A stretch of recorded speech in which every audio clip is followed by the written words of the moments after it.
আসসালামু আলাইকুম। রোদুস cooking and blog থেকে আপনাদের স্বাগতম। আমি বিক্রমপুর থেকে বলছি। কেমন আছেন সবাই? আশা করি আলহামদুলিল্লাহ ভালো আছেন। আমিও আলহামদুলিল্লাহ ভালো আছি। তো ডাল ভাত বসিয়ে দিয়েছিলাম, ডালগুলো সিদ্ধ হয়ে গিয়েছে।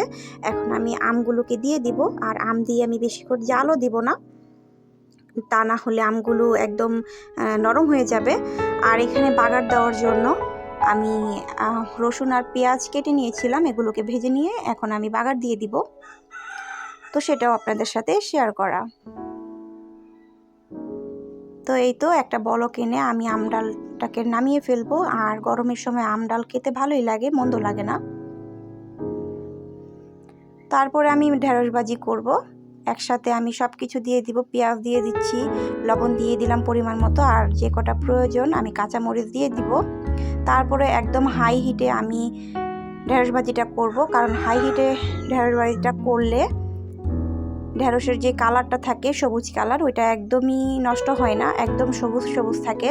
আর এইদিকে আমি তরকারি রান্না করার জন্য পেঁয়াজ ভেজে নিচ্ছি। আর এইদিকে আমার ঢেঁড়স ভাজিটাও হয়ে গিয়েছে। এই যে দেখুন, একদম সবুজ সবুজ রয়েছে। কেমন হয়েছে অবশ্যই কমেন্ট করে জানাবেন। তারপরে এখানে আমি তরকারি রান্না করার জন্য পেঁয়াজগুলোকে ভেজে নিচ্ছিলাম। আর এইদিকে এখন আদা রসুন দিয়ে দিব।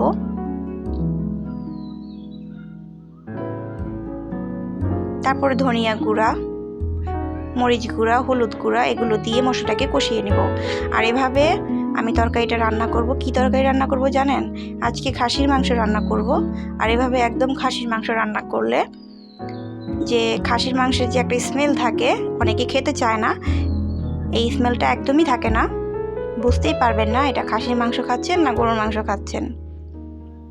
তো মশলাগুলোকে ভালো করে কষিয়ে এখন আমি মাংসগুলোকে দিয়ে দিব।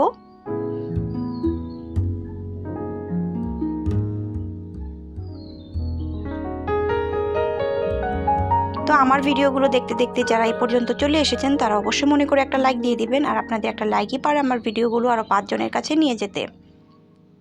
আর ভিডিওর কোনো অংশ যদি বিন্দু পরিমাণের ভালো লেগে থাকে তাহলে অবশ্যই চ্যানেলটাকে সাবস্ক্রাইব করে দিবেন, পাশে থাকা বেল আইকনটা চালু করে রাখবেন, যাতে আমি ভিডিও ছাড়ার সাথে সাথে আপনাদের কাছে নোটিফিকেশন যেয়ে পৌঁছায়।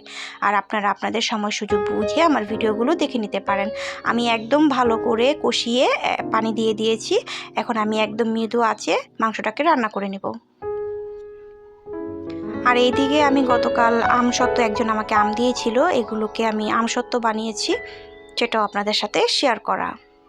কেমন হয়েছে অবশ্যই কমেন্ট করে জানাবেন। তারপরে এত রান্না করেও আমার রান্নাগুলো খেতে পারলাম না। বাসায় মেহমান এসেছিল, তাদের জন্য খাবার এনেছিল। তো আজকের ভিডিওটা এই পর্যন্তই। সবাই ভালো থাকবেন। আল্লাহ হাফেজ।